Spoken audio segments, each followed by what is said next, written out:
Hey, good afternoon, everybody. It's Mike with smartoptiontrade.com. It is Friday, the 14th of January. This is my weekly recap. It goes out for free and to all my members and just to look on what's going on in the markets and an examination.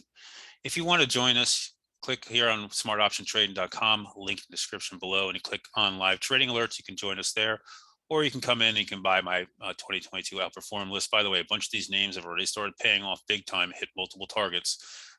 Watch for a pullback on those for those who already bought it to get back in. All right, so let's talk about this week, and let's just go here to a large level on this. And you can see here this big move up in the S&P 500. And to me, we continue to look like we're going into some type of consolidation pattern as earnings are kicking in. On the S&P 500 now, we have a downtrend established here.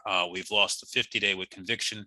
This morning, they came in on the weakness on the retail sales number. They popped us on the open, and they're still using strength to sell into. And that tells us that this market still has weakness in it, and they're not ready to be buyers of it yet. And the door now is wide open for at least a retest of this 466 area. That's where the 100-day is. The low of Mondays is just above there, and the 5% pullback in the markets is sitting there as well. So that's what we're looking for this market to change character. You're going to have to break this higher low, break it back at least above the 50-day. You'll see here the 8-day has now moved down below the 21-day and is on the 50-day. And overall, the faster moving averages are reacting to this last couple of weeks of chop in the market. You can see breadth here across the board. All this red, very, very bad today, and volume is indeed elevated as it has been the last couple of days. But we're not getting big distribution volume, and that's something to keep in mind here. These guys they're not anxious to dump the indexes, at least not now. You can see, we're not getting these 150, 200 million share days. And let's see if I can open this up for a minute. And we haven't been getting this for a while, but typically when there's panic and selling in the market, you'll see look what was going on during the pandemic. Even some of these days in here, elevated volume. We're just not getting anything like that. This is a very different type of market and a very different type of pullback we're currently in the middle of. If you look at the Qs, the Qs have been the weaker link here. Believe it or not, they're still up off the lows today somehow, some way. There's been a little more strength there today. It's also been the weaker index. You have a downtrend on here as well that's cutting in. And ultimately, your 10% correction is sitting here at 367 to 84. And here's your 200-day up around the 365 area. So the Qs, the door remains open down to there as well. If we go looking at individual stocks, this is really becoming a stock picker's market. Not everything is bad today. Energy, again, continues to scream. Look at energy, new breakout on the XLE after a sideways pop on here, sideways pop, it's stair stepping up. ExxonMobil, strong with it. CVX, right? All the names you would imagine, very, very strong in that space. Philip Morris continues to be strong, and Mo, these are dividend plays, safety names, continue to be very strong.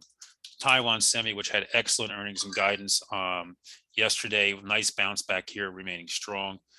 That's been a very strong name in this marketplace and one they're coming after. Boeing has been trying to firm up here. Caterpillar has been trying to firm up here as well. So you're seeing some strength in these names. We got earnings from three big banks today, and they were very mixed. JP Morgan getting absolutely slaughtered on its earnings report. I'm going to have to dig into it. The report on its surface looked good, but I have no idea what they said. But bottom line is JP Morgan down big, well below the 200-day. This is a watch now to see if it comes back up. And if it gets into this gap, to watch for a fill. But that is a very big gap that JP Morgan just put in here. So that would be something to be watched. Citigroup earnings were not bad either. They're down a little bit. They're not down as much. Then again, they haven't moved as much and they're being laggard. Same thing with Wells Fargo. Wells Fargo is actually up on the day on their report. So very, very mixed action in this.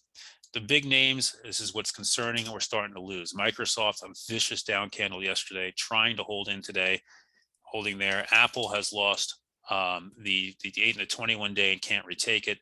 That's showing some weakness. Amazon's been weak for a while, and these are some of the names they've been using to prop the markets up. NVIDIA has been absolutely just a tough name here, trying to hold the 100-day. That's a big spot. We lose that, and that could lead to some more weakness in the semis. AMD also here below the 50-day, still above the 100-day, held that last time. That's another spot to watch.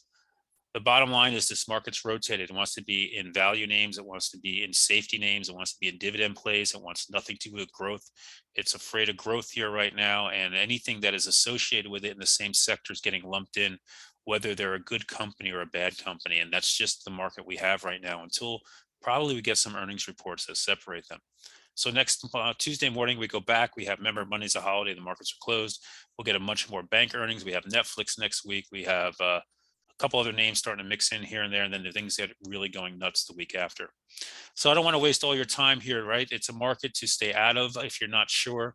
Be quick in and out on this market. Take some longs, take some shorts, but it's not an easy trade on either side right now. And most of my trades this week were quick. Lost a little bit here, made money on most of my trades, and I ended up with an okay week. At this point, I didn't trade today. I'm not feeling good, guys, and I'm leaving early because of that. But that said, we'll see what the weekend brings us, and maybe some news comes in and we get more of a fine move on this market as we go into next week. I'm wishing you all a happy weekend and be safe, and I'll catch you guys live in the room on Tuesday morning.